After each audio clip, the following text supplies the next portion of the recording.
abrir em Hebreus, irmãos.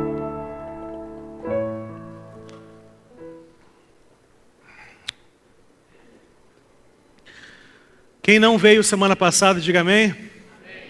Bastante gente. Foi uma pregação importantíssima na jornada de Hebreus. Vou recapitular o comecinho dela. Aqui no começo de hoje vou dar uma recapitulada. Presta atenção que a gente termina junto. Presta atenção que eu tenho certeza que o Espírito vai nos conduzir aí. De fato vai ser muito importante. A gente terminou, semana passada a gente falou sobre Jesus. Ele é sacerdote para sempre, segundo a ordem de Melquisedeque. Melquisedeque é um nome que não é muito comum, mas não fique traumatizado com ele. Melquisedeque. Jesus é sacerdote para sempre, segundo a ordem de Melquisedeque. Eu disse semana passada e reafirmo hoje, que mais importante do que quem é Melquisedeque é o que ele significa, que é exatamente a introdução para hoje. Então hoje, mais importante ainda de que quem é Melquisedeque, é o quanto é importante a gente entender o que ele significa na Bíblia. Mas, mesmo assim, semana passada a gente concluiu algumas coisas. E aí, se você não veio e ficar confuso nessa primeira parte, você assista que está disponível na internet, Melquisedeque, lá no canal do Evangelho Simples. E a gente concluiu algumas coisas. A primeira coisa que a gente concluiu foi que Jesus, e a gente falou algumas vezes, algumas pregações já sobre isso, que Jesus é diferente de Cristo. Jesus é um homem que nasceu no Oriente Médio há 2000 anos atrás. Cristo é o que havia sido prometido por Deus que viria. E nós, pela fé, concluímos e testificamos que Jesus de Nazaré é o Cristo de Deus. Amém? Então, o Cristo é aquele que viria, a solução do problema dos homens, aquilo que os homens não conseguiram resolver, Deus enviaria um que resolveria o problema. Glória a Jesus por isso. Glória a Deus por isso. Aleluia por isso. Mas aí a gente percebeu no texto algumas coisas interessantes sobre o Cristo. Por exemplo, que o Cristo, que o Velho Testamento, vamos lembrar, para quem está visitando hoje, a Bíblia se divide em Novo e Velho Testamento. O Novo Testamento é para qual dos lados aqui? Vamos lá, votação. Novo aqui? Velho aqui? Cadê o pessoal dos velhos? Diga amém. Os novos, diga amém. Os realmente velhos, com mais de 70 anos, diga amém. Tem poucos. Cadê o Robinho? Não? Novo Testamento e Velho Testamento. O miolinho entre o Novo e o Velho Testamento é a morte de Jesus. Então o que muda o Novo para o Velho Testamento é a morte de Jesus. É Jesus crucificado, é a dobradiça entre o Novo e o Velho. O Velho Testamento, ele dizia que quando o Cristo viesse, ele falava algumas coisas sobre o Cristo. Uma delas é que o Cristo seria necessariamente Deus. Então as profecias do Velho Testamento sobre o Cristo é que o Cristo teria a natureza de Deus. Isso é a primeira coisa interessante que a gente tem que construir junto. Cristo, sendo Deus, O Bruno, tem que esperar terminar a pregação para você mandar, Bruno. O Cristo sendo Deus, ele não pode ser Deus Pai. Porque se alguém visse, ou até hoje, se alguém olhasse para Deus, ou estivesse na presença de Deus, seria fulminado pela glória de Deus. Então foi necessário que o que a gente conhece de Deus é a imagem, Jesus é a imagem do Deus invisível. Colossenses diz isso. Então, o Cristo é a segunda pessoa da Trindade, o Filho. O Cristo é o Filho de Deus. Entendeu ou confuso? Confuso? O Filho é o Cristo. Amém, irmãos? Porque o Cristo necessariamente seria Deus, e a manifestação possível de Deus para a gente é o Filho, é a segunda pessoa, Deus Filho, né? A gente não crê assim, que é Deus Pai, Deus Filho, Deus Espírito Santo, não é assim? Então Deus Filho veio ao mundo, se encarnou, tomou a forma de um homem, sendo Jesus, E como Jesus, lá na cruz, ele de fato assumiu a sua condição, a sua prerrogativa de o Cristo. Esse então Filho, o Filho de Deus, o próprio Deus, que veio em carne, ele se encarnou há 2000 anos atrás, mas ele sempre existiu, amém? Ele sendo Deus, ele sempre existiu, mas ele se encarnou há 2000 anos atrás. Uma confusão dessa semana que me questionaram é a diferença de encarnação e reencarnação. Jesus é o Deus encarnado e não reencarnado, amém, irmãos? Claro. Na Bíblia não tem espaço para imaginar que depois de morrer você volta como um poodle. Vocês estão rindo, mas a teoria é isso. Você vai evoluindo até se tornar um ser iluminado, ou você vai involuindo até se tornar uma pedra. Isso não encontra respaldo na Escritura. Então, se você crê nisso, me manda um e-mail que a gente conversa, manda uma mensagem. Então, Jesus não é reencarnado, Jesus é encarnado. Aliás, semana passada ainda, a gente chegou à conclusão, segundo o texto, que Melquisedeque, ele ainda é sacerdote, ele é sacerdote para sempre. Abre, por favor, Filipão. Olha o 3 do capítulo 7, versículo 3. Falando sobre Melquisedeque, que ele é sem pai, sem mãe, sem genealogia, sem princípio de dias, nem fim de dias, feito semelhante ao Filho de Deus, e agora é importante, ele permanece sacerdote para sempre. Então esse Melquisedeque, até hoje ele é sacerdote. Esse Melquisedeque, até hoje ele é sacerdote.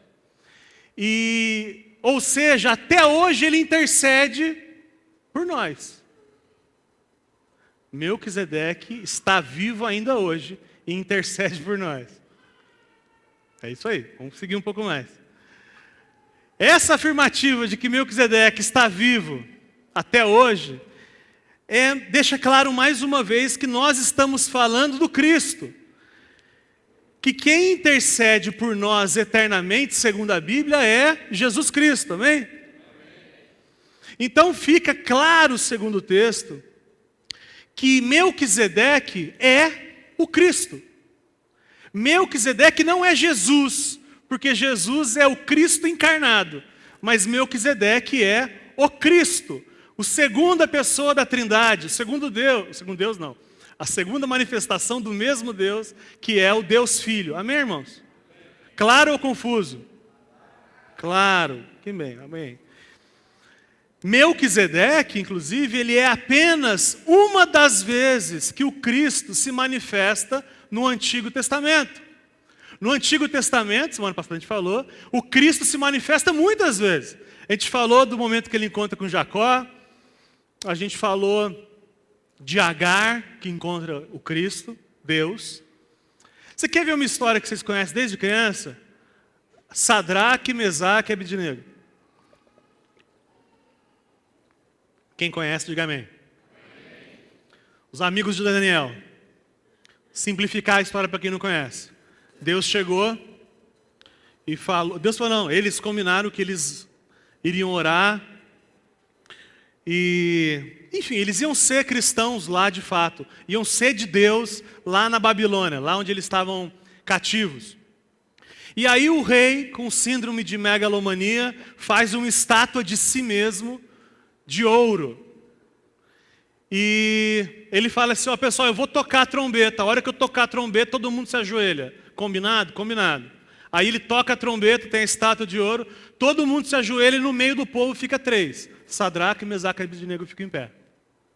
Ele fica revoltado, chama os caras, fala assim, você não entendeu, eu vou de novo. Eu vou tocar a trombeta e se ajoelha. Aí eles falaram, uma das frases que eu acho mais apaixonante, eles dizem para Faraó assim, o nosso Deus, ele tem poder para nos livrar da fornalha. Porque aqueles que não se curvassem à estátua seriam lançados na fornalha com fogo. E aí ele fala, o nosso Deus tem poder para nos livrar da fornalha. Mas agora ele diz um negócio. Mas saiba você, Faraó cabeção, que ainda... Não é Faraó? É Nabucodonosor, né? Claro. pessoal, vocês têm que me avisar antes.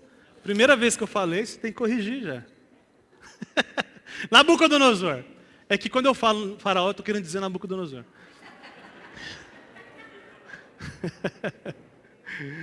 Então saiba você, Nabucodonosor, que nosso Deus tem poder para nos livrar da fornalha. Mas saiba você que ainda que Deus não nos livre da fornalha, a gente não vai se curvar a você. Apaixonante, delicioso. Glória a Jesus por isso. E aí, ele lança os caras na fornalha. Os caras que foram lançar Sadraque, Mesaque e Abednego na fornalha, morreram queimados de tão quente que estava a fornalha. Aí Nabucodonosor olha de longe assim, e fala assim, ô chefe, cheguei. A gente não jogou 3 ali? Jogou. O que é aquele quarto homem lá dentro? E aí ele fala, eu estou vendo um quarto homem, porque os caras agora estão, eles foram lançados lá, amarrados, mas as cordas queimaram, e eles agora estão andando lá dentro da fornalha, e esse quarto homem, agora versículo Daniel 3, 25, e o rei exclamou, olhem, estou vendo 4 homens desamarrados e ilesos, andando pelo fogo, e o quarto se parece com o filho dos deuses. Claro que não é um texto teológico, Nabucodonosor ele não é um teólogo cristão. Então a referência que ele tem de olhar e falar, cara, esse quarto homem da fornalha, eu não sei muito quem ele é, eu sei que ele parece muito. Algumas versões vão dizer um anjo do Senhor, um anjo vindo do Senhor. Então, mais uma vez, é uma manifestação do Cristo no Velho Testamento. Então, Melquisedeque é a mesma coisa. O Melquisedeque é a manifestação, uma das manifestações do Cristo no Velho Testamento é Melquisedeque. A gente falou também que Melquisedeque vai em direção a Abraão. O texto é claro sobre isso. Melquisedeque foi em direção a Abraão e lhe ofereceu o quê? Pão e vinho. Melquisedeque vai em direção a Abraão e se oferece a Abraão, porque pão e vinho a gente sabe que significa não só o corpo e o sangue de Cristo. A gente sabe, o Novo Testamento fala, que o pão significa o corpo que foi entregue em nosso lugar. E o vinho significa o sangue de Jesus que foi derramado no nosso lugar. Então o Melquisedeque, o próprio Cristo aparece para Abraão e oferece-se como sacrifício a Abraão. E o resultado da resposta de Abraão é dar o dízimo de tudo aquilo que ele ganhou contra os reis, que ele lutou. Só que a vitória, segundo o texto, também não foi Abraão que conseguiu. Foi Deus que deu a vitória para Abraão. Então tudo que nós ofertamos ao Senhor é porque nós recebemos primeiro dele. Amém, irmãos? Não tem nada que você vá oferecer a Deus que seja seu. Ele te dá, Ele se oferece, Ele te dá a vitória, Ele te dá recursos e você tem liberdade de ofertar de volta. O que glorifica a Deus, quando a gente se junta aqui, quando a gente adora a Deus coletivamente, necessariamente isso nasceu no coração de Deus. Vem dele, é dele, por ele e para ele. De nós mesmos só fica só a glória a Deus por aquilo que ele está fazendo em nós. Gênesis 14, 20 fala isso. Fala que bendito, Melquisedeque dizendo, e bendito seja o Deus Altíssimo, que entregou os seus inimigos em suas mãos, e Abraão lhe deu o dízimo de tudo. Para encerrar, semana passada, Jesus mais nós é igual o Cristo. Porque a Bíblia fala que nós somos o corpo de Cristo hoje. Nós, quando vamos levando, vamos sendo Cristo para as pessoas. Então, o Cristo, de forma ampla, não é só Jesus o Cristo, mas também nós, quando a gente é transformado e tem a mente de Jesus em nós, nós também somos o Cristo e somos o sacerdote do mundo. Amém? O que eu pretendo hoje? Acabar com todas as suas dúvidas hoje. Amém? Quais dúvidas? Quais dúvidas hoje? Por exemplo, tatuagem é pecado? Não responda, não responda.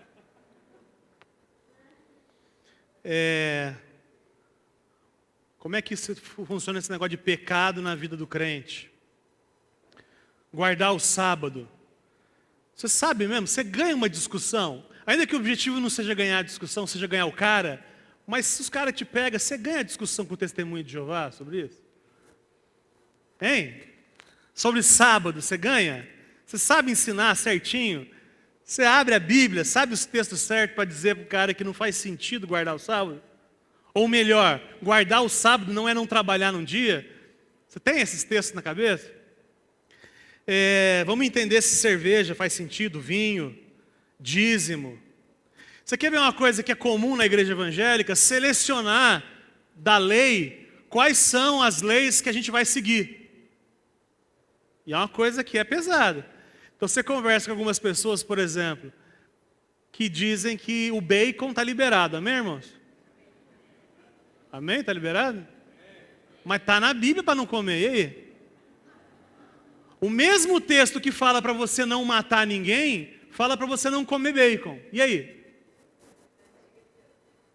Está querendo dar spoiler? Você quer ver? Vamos entender isso. O mesmo texto que fala para você não fazer marca no seu corpo, é o texto que fala para você não adulterar. E qual que a gente aplica e qual que a gente não aplica a gente? Qual faz sentido para a gente e qual não faz? Esse é o assunto de hoje aqui no Globo Repórter. Então, uma última coisa antes da gente abrir o texto quando a gente pensa em Abraão, a gente está falando de quantos anos antes de Cristo? Vamos? Quantos? Para arredondar 2000 anos, aproximadamente. Quanto tempo você acha que Abraão está do dilúvio?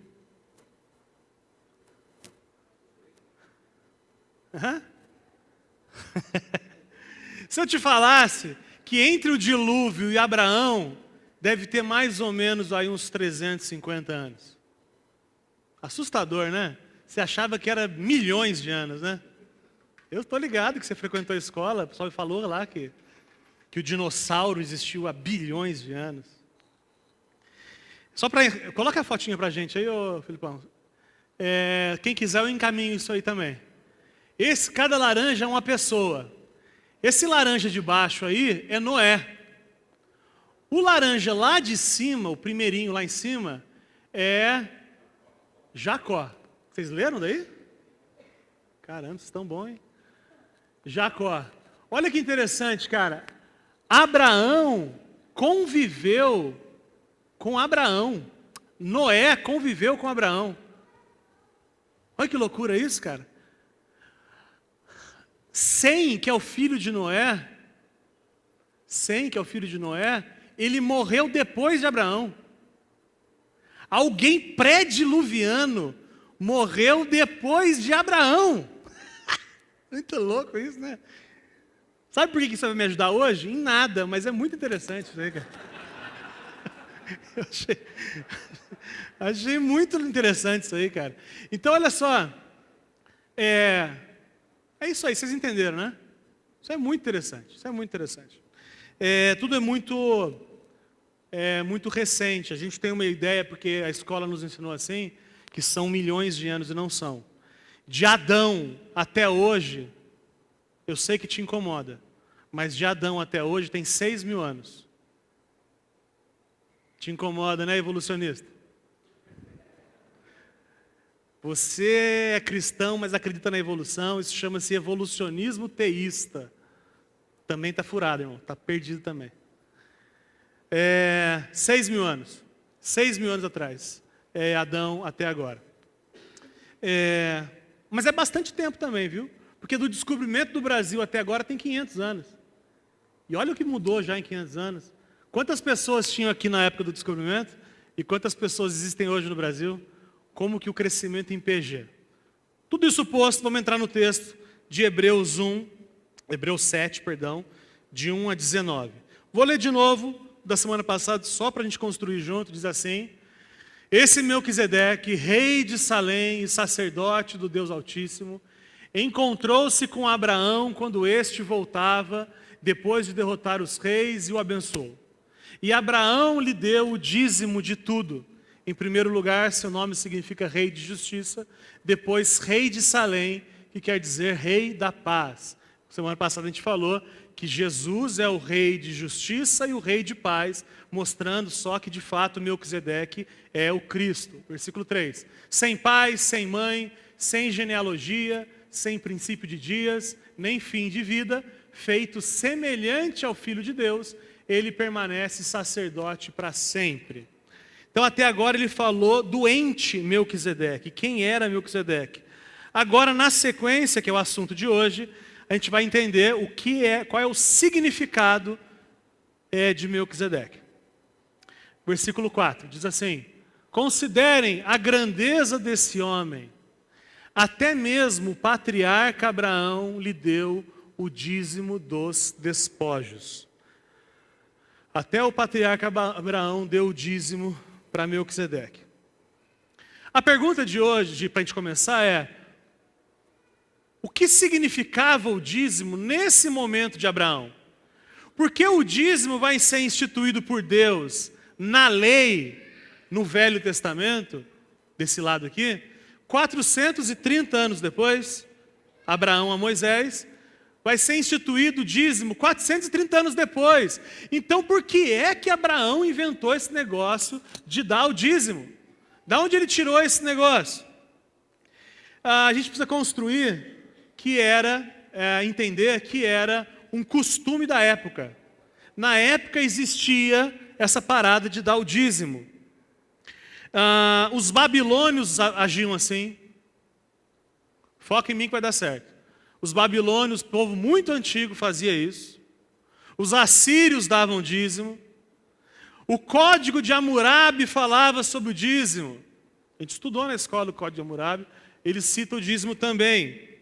O que era o dízimo naquele contexto de 2.000 anos atrás? De 4.000 anos atrás? 2.000 anos antes de Jesus? Era 10% do que era colhido das terras do rei. Presta atenção, irmãos. Esse começo é mais tenso, mas vai ficar melhor. 10% do que era colhido das terras do rei era dado ao rei, como pagamento. E isso acontecia 4.000 anos atrás, quase 500 anos antes de Deus instituir o dízimo lá na velha aliança. Esse é o contexto cultural. Segundo a cultura da época, presta atenção, segundo a cultura da época, o sacerdote, não o sacerdote de Deus, o sacerdote da religião local, naquela época, ele era o representante de Deus na terra, titulado de rei, e tinha autoridade absoluta. O sacerdote, ele era não só sacerdote, mas ele era rei também, e ele tinha autoridade absoluta sobre aquela região, e por isso ele recebia 10% daquilo que era produzido nas terras dele, porque ele era o rei das terras. Ele era proprietário das terras, das fontes, dos rios, dos mares, dos oceanos. Cabia ao povo obediência, submissão, devolvendo ao rei o que a terra tinha produzido. Então, sabendo dessa questão cultural da época, o que significa Abraão dar o dízimo a Melquisedeque? Mais uma vez, Deus fala com a gente com a linguagem que a gente entende. Quando Deus chega para você, conversa com você, ele fala em chinês. Ele fala em que língua? Ele fala de um jeito que você entende, né? Às vezes nem é em português, às vezes são sinais. Mas Deus fala com a gente de um jeito que a gente entende, amém? É assim que funciona. Então, quando Deus chega para Abraão, e quando Abraão olha para Melquisedeque, e o texto que a gente leu diz que Melquisedeque era sacerdote e rei. Ele era sacerdote do Deus Altíssimo e rei de Salém, que era Jerusalém. O fato de Abraão dizimar mostra que Abraão reconhecia que Melquisedeque era rei, que era senhor, que ele governava a terra naquele momento. Ele tinha domínio sobre ele. Resumindo, era uma prática antiga que demonstrava submissão. Isso é importante para um povo, isso que a gente leu agora, é importante para um povo que tinha em Abraão o cara da religião judaica. Abraão era o pai dos judeus. E quando um judeu ouve essa história de que o nosso maioral homem Abraão deu 10% porque reconheceu que Melquisedeque era sacerdote e rei, isso tem uma aplicação para o povo impressionante. Você entendeu isso, irmão? Com certeza, quem ouviu essa história reconhecia e entendia que Abraão reconhecia em Melquisedeque que ele era sacerdote e rei, sacerdote do Deus Altíssimo e rei, de justiça e paz, o texto de Hebreus vai dizer. Versículo 5. A lei requer dos sacerdotes, dentre os descendentes de Levi, que recebam o dízimo do povo, isso é, dos seus irmãos, embora estes sejam descendentes de Abraão. Deixa eu explicar algumas coisas para vocês. Vou tentar melhorar aqui só. Deixa eu explicar alguma coisa para vocês. Velho Testamento, Deus deu as leis para o povo. Quantas leis? Zum, zum. Deu os 10 mandamentos, deu leis cerimoniais, leis de sacrifício, leis sanitárias. Quantas são? 613 leis. Então, e não existe, isso é uma coisa muito importante, presta atenção, cabeção, não existe nenhum versículo na Bíblia que diferencie essas leis. Porque quando você vai conversar com um religioso evangélico, ele vai dizer que, por exemplo, sacrifício a gente não faz mais, mas tem outras leis que a gente tem que seguir. Eles fazem a diferenciação entre leis, mas não existe na Bíblia nenhum versículo que diferencie as leis. Quando a Bíblia fala de leis, ele fala de um pacotão de 613 leis. Quem entendeu, diga ok. Ok, pronto. Por que Deus deu as leis para o povo? Alternativa A, para salvar o povo. Alternativa B, para revelar quem o coração do povo, quem o povo era. Alternativa C, para que os evangélicos do futuro esfregassem que são melhores que os outros a partir da lei. B. Então eu vou fazer igual o Silvio Santos. Quem acha que é A, entra na porta A. O objetivo dessas 613 leis, que incluía 10 mandamentos, que incluía o sacrifício de animais, que incluía tudo que a gente vai ver no Velho Testamento. O objetivo era mostrar para você que você é imperfeito. O objetivo era dizer e deixar claro para você que se não for uma ação externa, você não consegue se salvar. Porque a prerrogativa da lei é essa.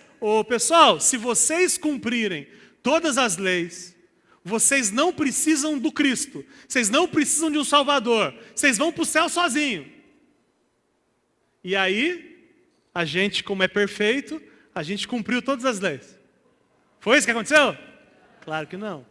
Então a lei veio e mostrou um espelho na sua cara. Você não é tão bom quanto você acha que é. Você não pode salvar-se a si mesmo. Isso era o pacote das leis. E o objetivo da lei, então, era mostrar que a gente é pecador. Quem aqui já se percebeu pecador, diga misericórdia. Pronto. Dentro dessas leis aqui, tinha uma coisa. Quem era o povo judeu? Presta atenção, pessoal, vamos ver dar certo. Quem formava o povo judeu? O povo judeu era formado por 12 tribos. Uma das tribos eram os levitas. Daqui a pouco eu vou falar mal dos caras. Presta atenção. Os levitas. Os levitas, ele era um povo, das 12 tribos, era uma tribo, que se preocupava só com as coisas do templo, com a adoração a Deus, sempre usando as leis de forma de adoração, de forma litúrgica. Esses eram os levitas. E a lei dizia que esses levitas tinham que receber o dízimo dos outros irmãos.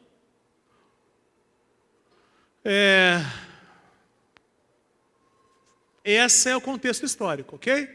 Um povo dividido em 12, que tinha como manual, como um espelho, 613 leis. Essas leis falavam de muitas coisas, inclusive sobre o dízimo que o povo de Levi, que cuidava das coisas com relação a Deus, recebiam. Ok? Recebia o dízimo de tudo. Até aqui tudo bem? Quem está com sono, diga amém. Aqui é o evangelho simples, irmão, que você pode falar que está com sono, não tem problema não. Só não vai mudar nada, mas você pode falar. Pronto. Então, versículo 5, vou ler de novo. A lei requer dos sacerdotes, dentre os descendentes de Levi, que recebam o dízimo do povo, isto é, dos seus irmãos, embora estes sejam descendentes de Abraão. Todo mundo é descendente de Abraão, mas quem recebe o dízimo é o povo, a tribo de Levi. Versículo 6. Este homem, porém, que não pertencia à linhagem de Levi, recebeu os dízimos de Abraão, o abençoou e abençoou aquele que tinha as promessas. Este homem, quem está falando de quem? Melquisedeque. Este Melquisedeque recebeu o dízimo de Abraão. Esse cara não era da linhagem de Levi. Esse cara não era da tribo de Levi, não era sacerdote segundo a lei. Esse cara recebeu lá, qual que eu estou? Versículo 6. A atitude de Abraão, o que Abraão fez com Melquisedeque de dar o dízimo, não tem a ver com a lei, porque a lei ainda não existia. O que Abraão dá para Melquisedeque é o reconhecimento da autoridade de Melquisedeque. Isso ficou claro, Elmo? Ficou claro? Então tá bom, continuar. Versículo 7. Sem dúvida alguma, o inferior é abençoado pelo superior. Quem aqui tem mais de 40 anos, diga amém? Quando você ia embora de casa, você falava, quando seu pai ia sair para trabalhar, ele falava, bença filho. Aí o filho falava, Deus te abençoe, pai. Era assim? Não é, né? Como é que é? Bença, pai. Oh, Deus abençoe, meu filho. Então o que o texto está falando, sem dúvida alguma, o inferior é abençoado pelo superior. Ou seja, sem dúvida nenhuma, Melquisedeque é maior do que Abraão. É o que o texto está dizendo, amém? Pronto. No caso dele, a bênção abençoar é ratificar as promessas. Quando Melquisedeque vem e abençoa Abraão, ele está ratificando as promessas, porque ele tem autoridade para dizer amém sobre o que foi prometido lá, sobre o que Deus prometeu para Abraão. Versículo 8. Olha lá. No primeiro caso, quem recebe o dízimo são homens mortais. Aqui, ó. No primeiro caso, quem recebe o dízimo são homens mortais. No outro caso, quem recebeu é aquele de quem se declara que vive. Que viveu. Que vive. É isso, irmãos? Só para deixar mais um pouquinho claro de quem está falando, que Melquisedeque é o Cristo, que era e é e há de vir. O Alfa e o Ômega. Amém, irmãos? É a aparição, mais uma aparição, uma das aparições de Cristo no Velho Testamento. Versículo 9. Pode-se até dizer que Levi, que recebe dízimos, entregou-os por meio de Abraão.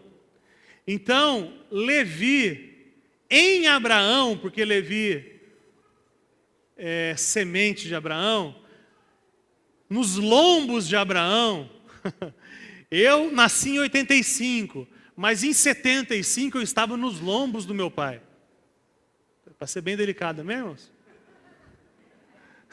Isso é poético, mas é isso que a Bíblia está falando. Levi, quando Abraão vem e dá o dízimo a Melquisedeque, nos lombos de Abraão está Levi. Ou seja, a velha aliança, do qual Levi ele é o chefe dessa velha aliança. Os levitas, o sacerdote Arão, isso aqui tudo, paga pau para Melquisedeque em Abraão. A lei, o Velho Testamento, que está falando das 613 leis, elas são submissas a Abraão. São menores do que Abraão. Tudo bem? Eu estou rindo, é feia a expressão, é isso? A expressão ficou ruim, desculpa. Por que, irmãos? Vamos começar a construir agora o tempo de hoje, o importante de hoje. O Velho Testamento, que são as 613 leis, elas são baseadas no homem. Quem tinha que fazer para se salvar aqui? Diga. Se quem fosse perfeito seria salvo? O homem. Era para quem cumprir as leis? O homem. Se o homem cumprisse toda a lei, ele seria salvo sozinho, porque era uma lei baseada no homem.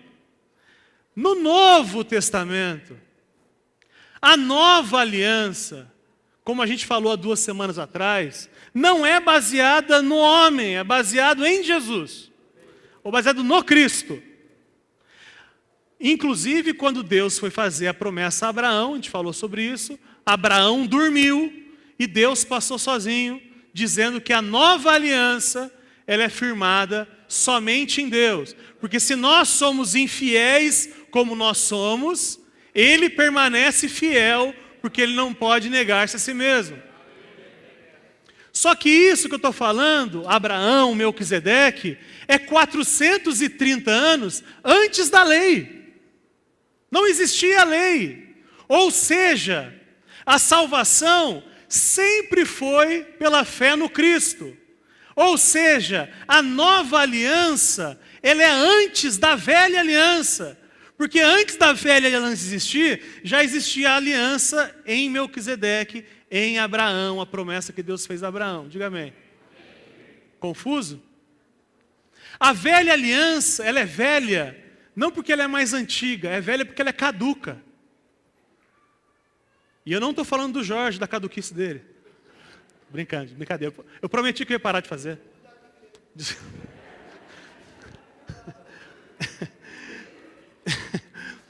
Porque todos nós nascemos debaixo da velha aliança. Todos nós nascemos debaixo da velha aliança. Ainda que existe a nova aliança, que nós ainda não temos acesso, e quando nós cremos, nós saímos debaixo da velha aliança, estamos agora debaixo da nova aliança. Velha aliança, lei. Nova aliança, graça. Velha aliança, o que eu faço. Nova aliança, o que Jesus fez. Velha aliança, maldição. Nova aliança, a bênção em Jesus. Velha aliança, condenação. Velha aliança, nova aliança, estar para sempre com o Senhor.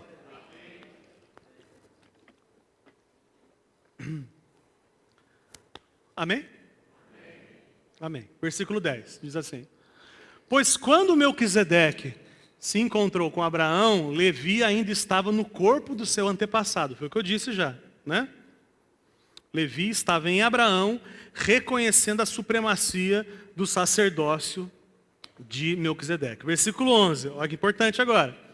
Se fosse possível alcançar a perfeição por meio do sacerdócio levítico, pois em vigência do sacerdócio levítico, o povo recebeu a lei, por que haveria ainda necessidade de se levantar um outro sacerdote, segundo a ordem de Melquisedeque, e não segundo a ordem de Arão? Presta atenção, irmãos. Esse é um negócio louco agora. Tem 2 sacerdócios no mundo, nesse momento, a partir do texto. Tem o sacerdócio de Arão, de Levi, da lei, e tem o de Melquisedeque. Ele está dizendo assim, se fosse possível O que significa se fosse possível? É porque não é possível. Se fosse possível alcançar a perfeição por meio do sacerdócio levítico, Jesus não viria. Presta atenção, irmão. Se a gente conseguisse resolver o nosso problema de salvação sozinho, se alguns, pelo muito esforço, conseguissem, Jesus não viria morrer na cruz. A prova de que Jesus veio e morreu na cruz, ele veio fazer aquilo que era impossível para a gente fazer. E hoje, quando você adiciona qualquer coisa à cruz de Jesus, você está saindo de debaixo da nova aliança, da graça, e você está indo recorrer na velha aliança, na lei. Se você acha que é a cruz mais sábados, você acha que é cruz mais reencarnação, é cruz mais Nossa Senhora, é cruz mais o que, irmãos? Costumes de igreja, se é a cruz mais deixar de pecar. Se você coloca isso como causa de salvação, irmão, pare de pecar, senão você não vai ser salvo, você está caindo da graça. Agora bateu no você, né? Agora incomodou, eu te conheço. Você é igual eu? Incomoda. Não é abandonar pecados, não é causa de salvação, é consequência de salvação. Eu quero viver uma vida cada vez mais coerente com o Evangelho, não para ser salvo, mas é porque Jesus já me libertou, irmãos. Ele morreu exatamente para me livrar da escravidão de mim mesmo. Eu vou voltar a ser escravo daquilo que Ele me libertou, não faz sentido. Mas tem que estar no lugar certo esse negócio de pecado. Eu não estou demonizando a lei. Eu estou dizendo que a lei ela teve um propósito. E ela cumpriu bem o propósito. Qual foi o propósito? Mostrar para a gente que a gente não consegue sozinho. Esse foi o objetivo da lei. Tem um pastor, um amigo meu, que fala, a lei é assim, tem um pudim na geladeira, duvido você não comer. Isso é lei. É só para mostrar que você não consegue não comer. Dá uma dentada no pudim. É uma coisa que eu nunca fiz. Alguém já fez isso? Pegar um pudim e morder o pudim? Deve ser uma experiência boa, hein? Quando Jesus vai aparecer, ele é sacerdote de quem? Da lei? De Arão? Não! Ele é sacerdote segundo a ordem de Melquisedeque. Amém, irmãos? Presta atenção, volta em mim aqui. Esperar vocês pararem de falar. Para de falar e volta. Qual é? Romanos 7,7 diz assim, que diremos, pois, então? A lei é pecado? De maneira nenhuma. De fato, eu não saberia o que é pecado, a não ser por meio da lei, pois na realidade, eu não saberia o que é cobiça se a lei não dissesse não cobiçarás. E esse trabalho foi tão bem feito que não existe nenhuma nação no mundo que ache legítimo o assassinato. Não tem nenhuma nação no mundo que ache legítimo o adultério. Você pode ter 2, 3 mulheres, mas são essas. Se tiver uma quinta, é adultério. O Regis conta que esteve entre os indígenas, que o trato lá é ninguém pega a mulher de ninguém. E na real é ninguém sabe quem é o filho de quem. Não é isso? Mais ou menos isso. Então a lei veio revelar isso, irmãos. A lei veio revelar. E Jesus não tem nada a ver com isso. Jesus tem a ver com essa parada aqui, ó, Melquisedeque, que dá um bypass aqui na lei e continua aqui em Jesus na cruz. Tudo isso é nova aliança. Nós nascemos na velha aliança, nós nascemos com essa relação com Deus de causa e efeito, nós crescemos ouvindo isso da nossa religião evangélica, católica, espírita, dizendo que se você não fizer, você não vai conquistar, que se fizer isso, você vai conquistar o favor de Deus, vai a pé para algum lugar, ora às 3 da manhã. Tudo isso é religiosidade que nos ensinaram, adicionando a Cristo obras. Mas Jesus não, Jesus é correndo por fora, aqui em Melquisedeque, porque ele é o Cristo. Então tem 2 maneiras, irmãos, 2 jeitos. Você entenda isso hoje. Ou você está debaixo do sacerdócio de Arão, ou você está debaixo do sacerdócio de Melquisedeque. É o que o texto está ensinando. Ou você está debaixo da lei, ou você está debaixo da graça. 2 Coríntios 3, 7 a 11, diz assim: o ministério que trouxe o quê? Pesado, hein? Mas isso aqui, ó, velha aliança, condenação, maldição, quem não é perfeito está ferrado. Isso aqui, ó, lei. Que Deus deu, isso é importante. Foi Deus que deu o Velho Testamento, a velha aliança, as leis, foi Deus que deu. Mas Ele não deu para salvar a gente, Ele deu para nos revelar a nossa incoerência, aquilo que nós não somos, deveríamos ser. O ministério que trouxe morte foi gravado com letras em pedras. Mas esse ministério veio com tal glória que os israelitas não podiam fixar os olhos na face de Moisés, por causa do resplendor do seu rosto, ainda que desvanecente.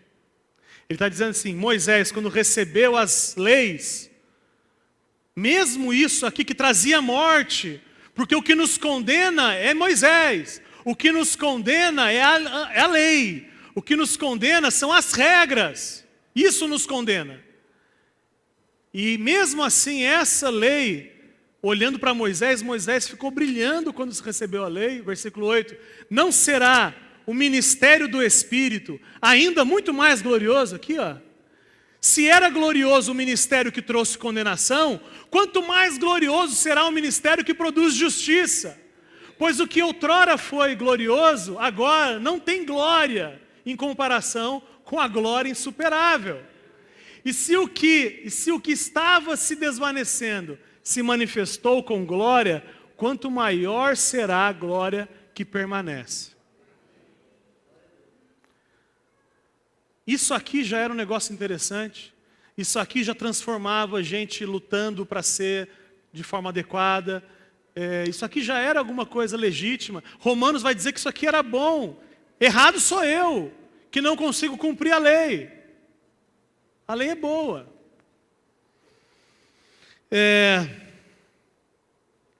Versículo 12. Pois quando há mudança de sacerdócio, é necessário que haja mudança de lei.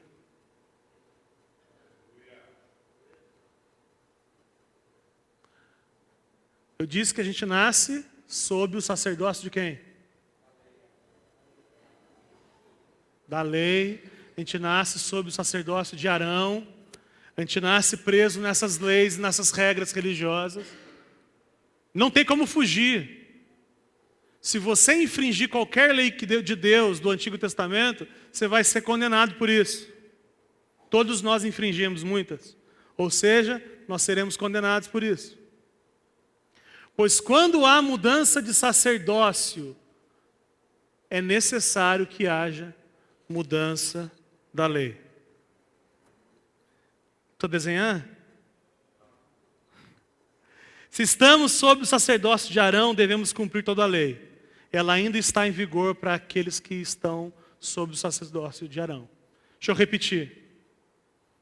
Quem ainda não crê em Jesus, ainda está tentando se salvar. Quem crê em Jesus, descansa naquilo que Jesus fez e não naquilo que faz. Como eu mudei de sacerdócio, era Arão, agora é Melquisedeque. Como eu mudei de sacerdote, olha o texto. Pois quando há mudança de sacerdócio, é necessário que haja mudança de lei. João 13, 34, Jesus diz, um novo mandamento eu lhes dou.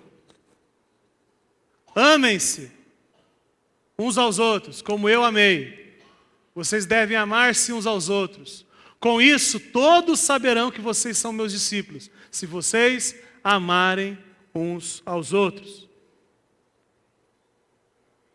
Eu estou dizendo nessa noite que se você crê em Jesus, você sai debaixo da lei e vai para debaixo da graça. Ele nos tira debaixo da lei e nos coloca debaixo da graça.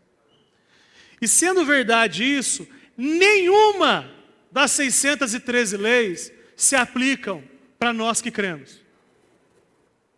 Calma que você vai entender. Você está com medo, eu sei que você está com medo. Eu estou dizendo nessa noite que nenhuma das 613 leis se aplicam para a gente. Não como regra, como plano de salvação. Não se aplicam mais a gente. Alguém vai dizer assim, Lucas, mas Jesus falou lá em Mateus 5,17, eu não vim cancelar, não pense que eu vim abolir a lei ou os profetas. Não vim abolir, mas cumprir.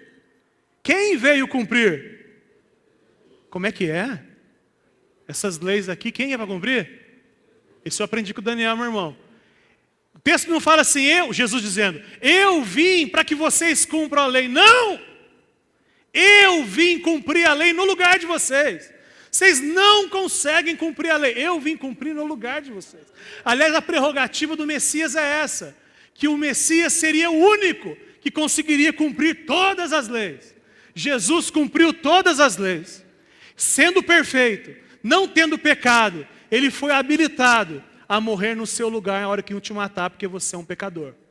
A hora que iam crucificar você, Jesus falou, eu posso ir no lugar dele, porque eu não cometi pecado nenhum segundo a lei, mas eu vou no lugar dele, e por isso ele está pago, está quitado, tetelestai, está feito. Não tem mais nada que você possa fazer para ser salvo. Qualquer coisa que você adicione é religiosidade, irmãos. Qualquer coisa que você adicione à sua salvação é religiosidade. Toda a lei, ela está obsoleta, toda a lei caiu. Colossenses 2,13. Quando vocês estavam mortos em pecados, aqui ó, desse lado. Quando vocês estavam mortos em pecados, e na incircuncisão da sua carne, Deus os vivificou juntamente com Cristo. Amém? Entendeu aqui que eu andei? Ok? Ele nos perdoou todas as transgressões e cancelou a escrita de dívida que consistia em ordenanças e que nos era contrária. Ele a removeu pregando-a na cruz. Dá um pause aí, negócio que eu aprendi com o Richard, essa é muito boa.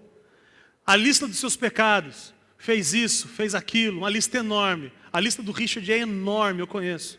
Enorme. Se Jesus risca os seus pecados, Ele é um péssimo Deus. Ele deixou barato o seu pecado, tudo aquilo que você fez para que infringia as leis que Ele deu. Se Ele risca o seu pecado, Ele é um péssimo Deus. Mas o que Ele faz não é riscar o seu pecado, é riscar o seu nome e colocar o nome de Jesus. Ele assumiu os nossos pecados. O castigo que nos traz a paz estava sobre Ele. Ele foi moído por causa das nossas iniquidades, por causa das nossas transgressões. Isso é delicioso, irmãos. Isso é estar debaixo da graça e não debaixo da lei. O texto que a gente canta, tetelestai, é isso. Não tem mais nada que você pode fazer. Nada que você possa fazer. Está feito. Aliás, o texto fala que Jesus, ele não disse na cruz, está consumado. A Bíblia diz que Jesus gritou, está consumado. Imagina, o último suspiro, ele deu aquela levantada de pé para aliviar a mão, para aliviar o pulmão, porque a morte na cruz é asfixiante, né? Isso que fala. Ela tensionava a ponto que para respirar ele precisava se suspender, respirava e voltava. Isso que o texto diz. Eu estou falando de Deus morrendo na cruz por você, hein? Presta atenção. E aí, ao último suspiro, ele levanta, enche o pulmão e grita: está consumado. Que sentido faz, irmão?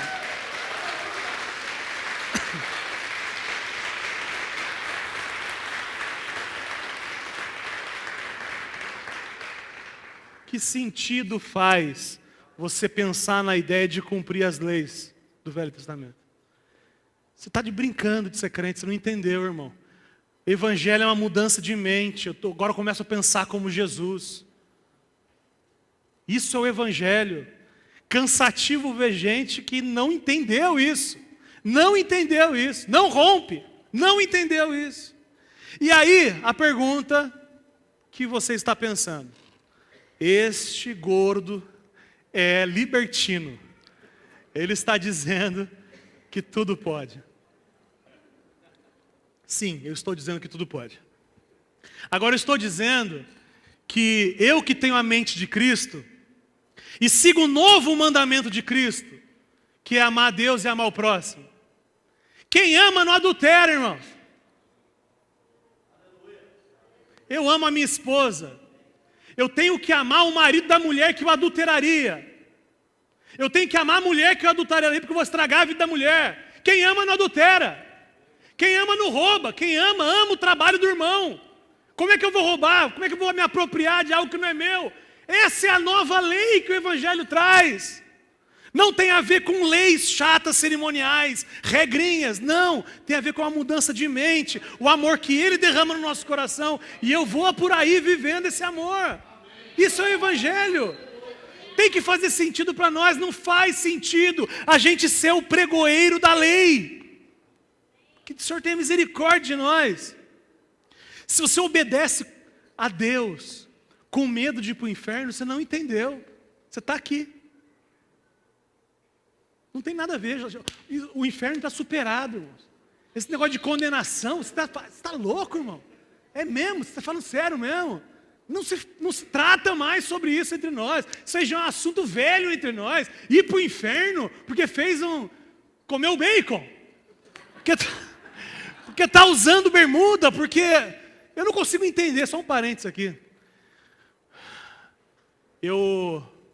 Porque creio, eu tenho lutas comigo mesmo enormes. Não sei você.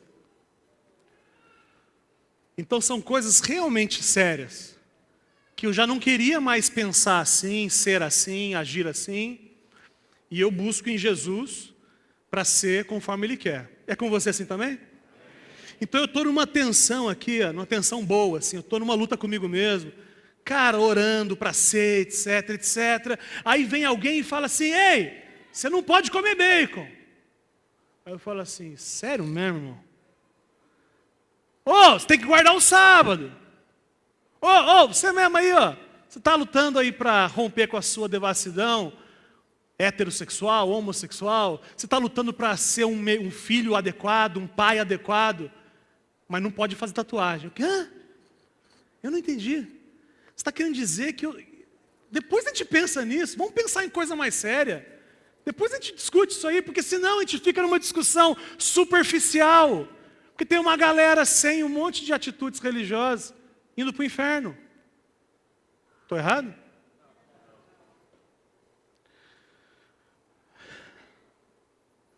Vers, 2 Coríntios 3, 6.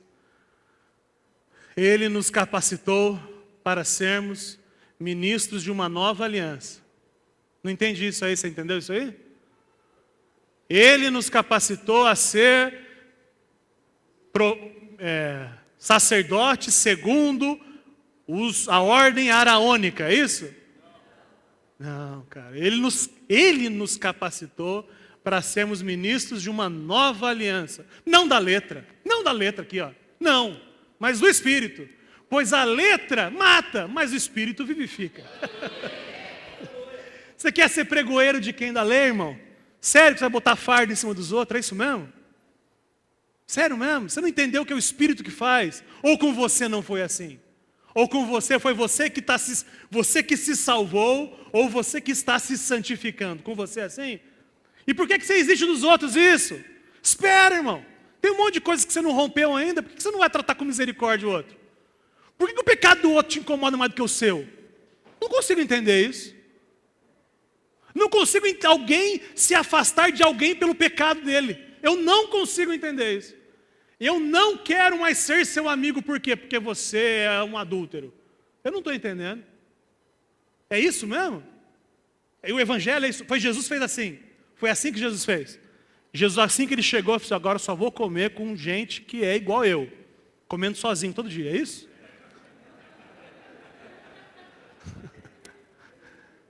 A pergunta, eu sempre digo isso, eu vou repetir. A pergunta não é assim, como que Jesus come com os pecadores? Essa não é a pergunta que os fariseus faziam.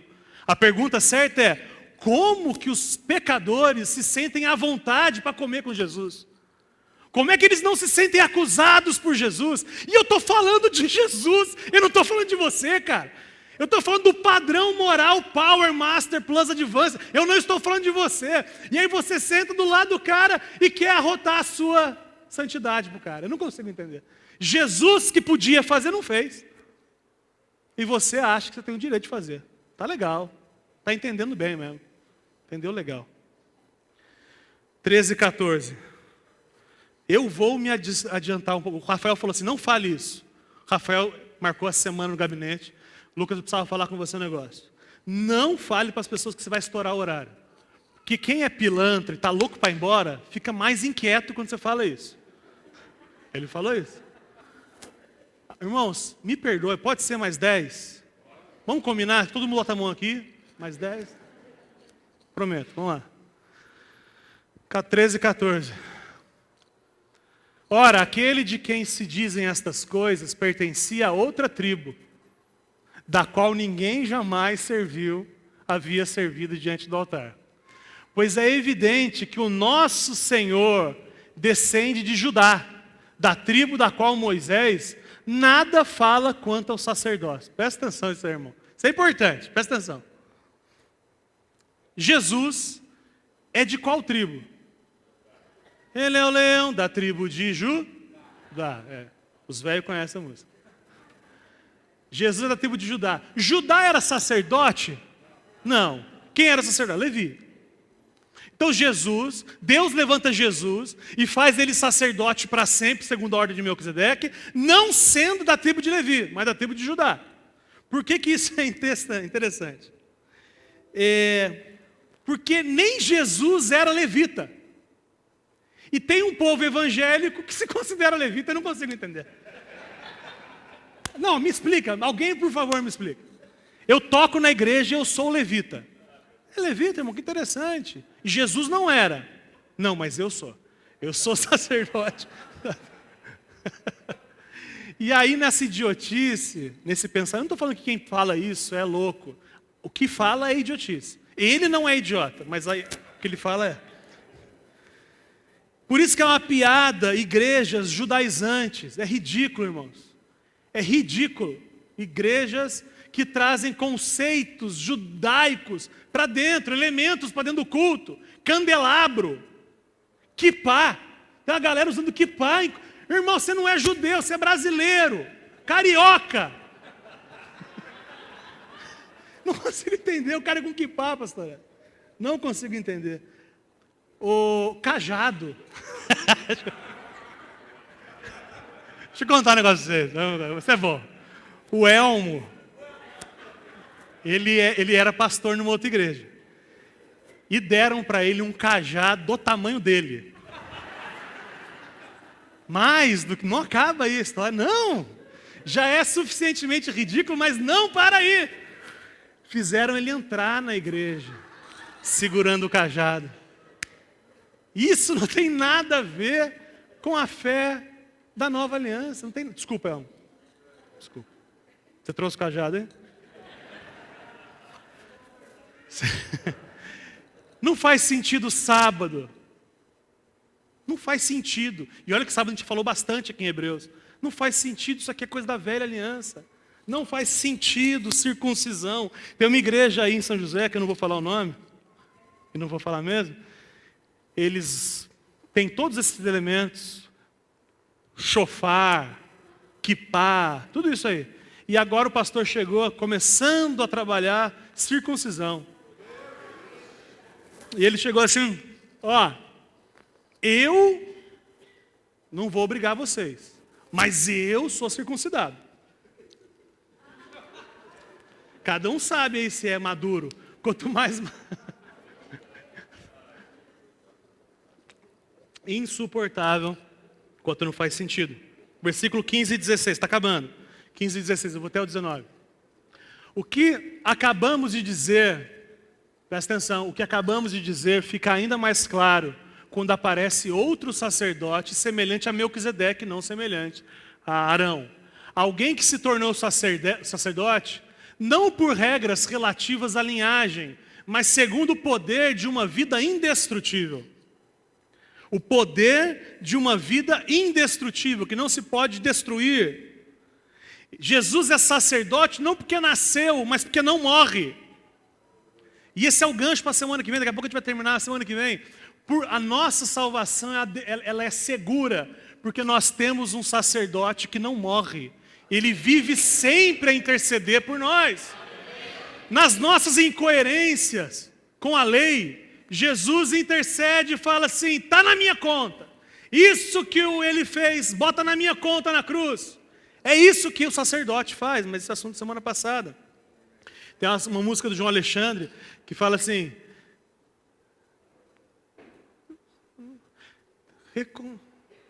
não lembro agora.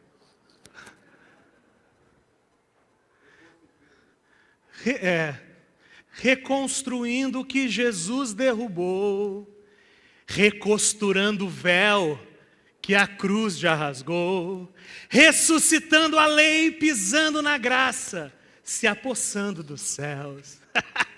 É isso que os caras fazem quando te obrigam a seguir a lei. Cabresto em você, cabresto não é ovelha, é lobo. Quer transformar você em ovelha, mas não consegue. Aí pinta seu pelo de branco, faz você falar bé. É isso que as pessoas fazem. Encerrando, 17. Pois sobre ele, sobre Jesus, é afirmado, tu és sacerdote para sempre, segundo a ordem de Melquisedeque. Presta atenção, 18. A ordenança, aqui ó, a ordenança anterior é revogada, porque era fraca e inútil. Tem espaço ainda, irmão, para guardar o sábado, pelo amor de Deus. O texto está dizendo que a ordenança, a lei anterior, a velha aliança, foi revogada, foi cancelada, foi aniquilada, o que você quiser. E por quê? Porque ela é fraca e inútil. Mas a outra lei de Jesus, a nova aliança, contrário, ela é forte e útil. Útil para quê? Para o nosso aperfeiçoamento. Porque eu vou terminar no versículo 19. Pois a lei não havia aperfeiçoado coisa alguma. Minha versão, a lei nunca aperfeiçoou ninguém, sendo introduzida uma esperança superior pela qual nos aproximamos de Deus. O Novo Testamento, ele é centrado no Cristo, ele é centrado em Melquisedeque. Eu queria dizer para você o seguinte, irmão, não tenha medo de pregar a graça, não tenha medo de tratar o pecador com misericórdia. Deixa eu repetir. Não tenha medo de pregar a graça de Jesus. Não tenha medo, para com isso. Sempre quando você fala da graça, você fala, mas... Até estourou aqui. Mas não vai continuar pecando, irmão. A gente não coloca isso? Irmão, a graça é isso. Deus não te considera mais pecador. Aleluia. Mas não vai continuar pecando. Não é isso? A gente fica desesperado com medo da graça soar libertina. Esse não é um problema nosso, irmãos. Nós somos pregoeiros da nova aliança, não da velha aliança. Ele já sabe o que é certo e errado. Se alguém usa da graça para continuar pecando, só está usando de uma mensagem nova para continuar fazendo aquilo que ele já faz. Isso aí, ele já não crê, irmão, ele já vive pecando, e aí ele fala da graça, não esquece, cara. Mas para aqueles que creem, a graça é transformadora. Eu, quando não conhecia a graça profundamente, pecava muito mais do que eu peco hoje, que tenho toda a liberdade de viver pelo Espírito, liberdade total. Eu peco hoje menos do que eu pecava antes. Hoje eu conheço a graça que diz que nenhum pecado que eu cometo me manda para o inferno. E eu peco menos. Por quê? Porque eu posso confiar na graça, não preciso ficar preocupado com o discurso religioso. Porque as regras, 19, pois a lei nunca aperfeiçoou ninguém. Regra não aperfeiçoa ninguém. Igrejas muito cheias de regras são igrejas onde o pecado floresce. Paulo fala isso em Romanos. Aonde existe lei, avulta o pecado. Quanto mais regra, mais pecado tem, porque é gostoso fazer errado. Chegar a Deus nunca será pelas regras religiosas. A nova aliança, a graça, é que de fato nos aproxima de Deus. Ao final do versículo, sendo introduzida uma esperança superior pela qual nos aproximamos de Deus. É por essa esperança que nós nos aproximamos de Deus. Amém, irmãos?